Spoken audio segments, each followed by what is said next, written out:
Hello everyone, today let's talk about half-shift oil seal. This is a half-shift oil seal for 解放 heavy truck.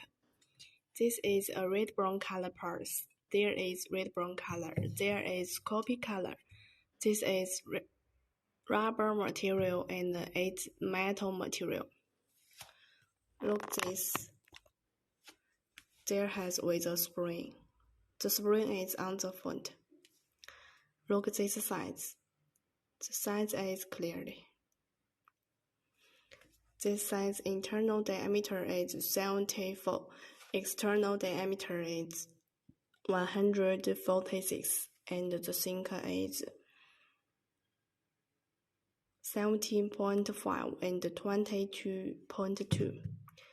You can also through this size to find this oil seal. It also have many following have OEM number. OEM number is 310455. You also can through OEM number to find oil seals.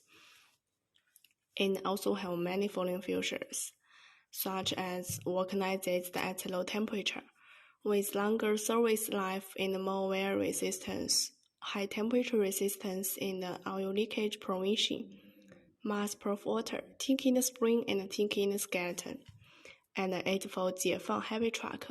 If you like this, welcome everyone to inquire and order.